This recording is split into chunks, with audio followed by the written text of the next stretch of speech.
welcome to our Palace of Twilight video walkthrough. This is the 8th dungeon in Twilight Princess, and I'm not even going to BS around with you. This is one of my least favorite dungeons in the entire Zelda series. Do you just want to go play Zelda 2 right now or something? I think that'd be like that'd be more fun than doing this dungeon. Like, I'm with Red on this one. I absolutely hate this dungeon.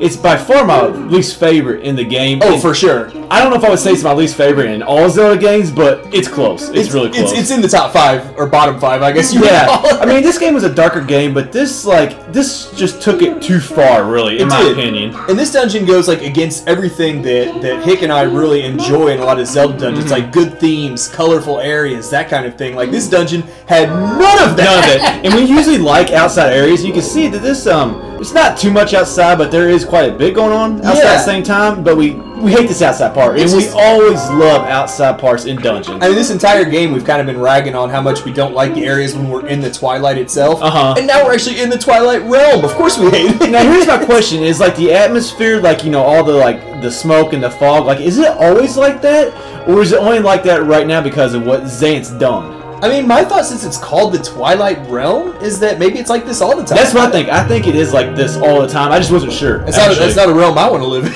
Yeah, exactly. Why would anybody want to live there? I mean, who would live in darkness like all the time? Well, Midna, apparently she lives in your shadow the entire game. Well, that's true. That is true.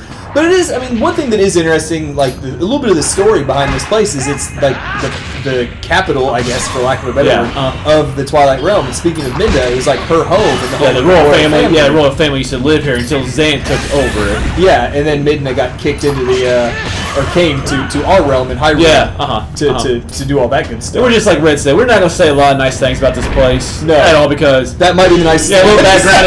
It's summer, it's sunny outside, and we're stuck in here doing this stupid dungeon. I mean, it sucks playing this dungeon, it sucks cutting this dungeon, and it's not going to be fun commentating. But we're going to try. Yeah, we're going to try. I mean, here's a question like that I was thinking to myself, and now I'm going to oppose to you. Think it out loud. I don't know if that's the right word or not, oppose to you. Yeah, whatever. We're not words. They call me Hick for a reason.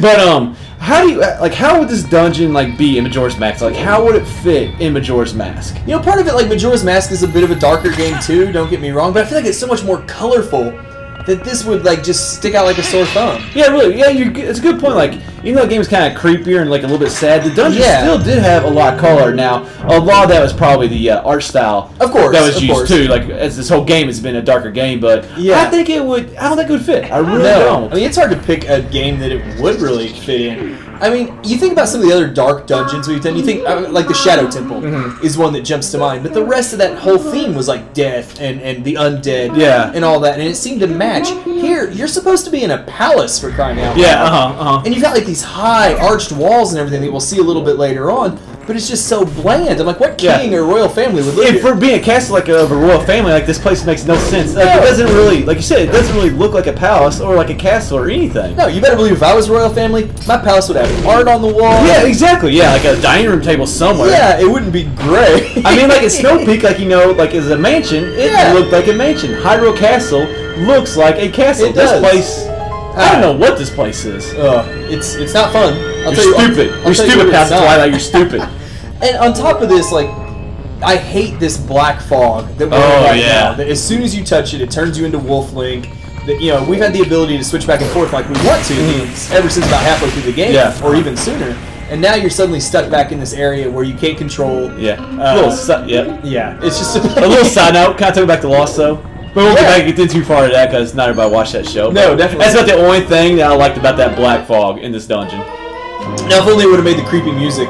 That black yes, that would have been good. Sound effect. That would have been good. But you know, like, I feel like, you know, I hate this dungeon. Like, I feel like we did kind of need it in the game because we've been dealing with all this Twilight and stuff. Yeah. And even though I really do hate it, it was kind of nice seeing where Midna kind of comes from. I agree with that part. I like going to the realm of Twilight was like appropriate. Yeah, it was appropriate. It's just I feel like they could have, and for being like the second, I mean, basically the last real dungeon. I mean, Hyrule Castle is a dungeon, but it is a sort of a dungeon because most of that is the final boss fight. Yeah, it's just it seemed like such a letdown after, especially I know like you're a huge City in the Sky fan. Oh yeah, like, definitely. Arbiter Grounds we both love. I'm a big Goron Mines fan. I mean, some of these other dungeons have been some of our favorites in the entire series.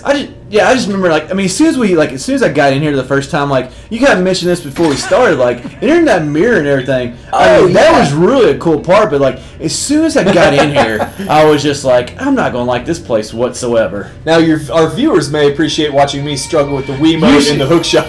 You struggle just, like, finding the targets throughout this entire dungeon. I have a really hard time with the Wiimote and the hookshot. You would look at one and you'd be like, oh, that target's too far. And you just kept on doing it. Yeah, me and the Wiimote had some It's fun watching you play sometimes and not me.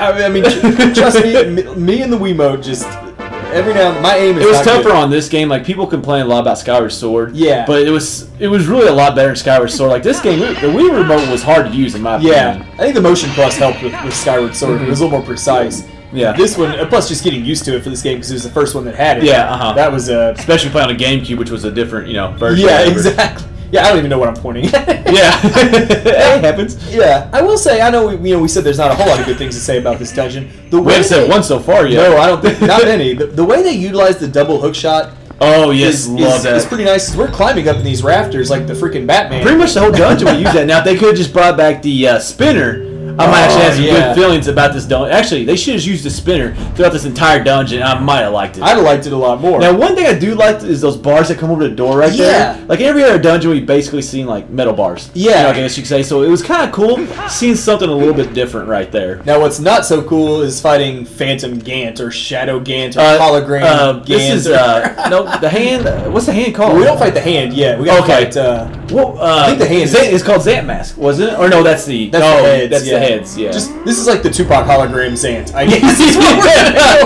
Well, the Tupac hologram was a lot better than this one. Yes, I would say so.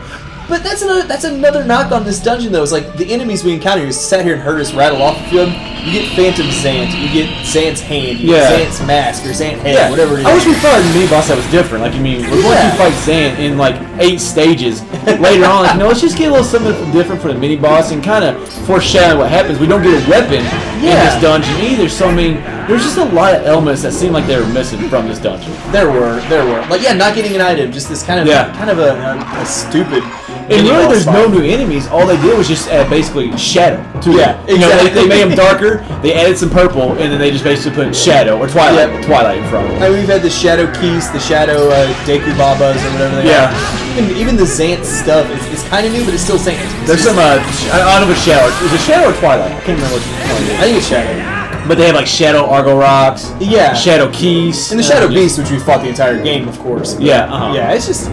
Yeah, not a lot of good in this dungeon. I knew we were going to rip on this dungeon. I didn't think it was going to be this much. And we're only on part 1 of 7. Yes, we still got plenty more bad things to say, but I have run across people that, I respect everybody's Zelda opinion. Of course, I have found people that actually like this dungeon. I'd like to meet those people and smack them. Yeah.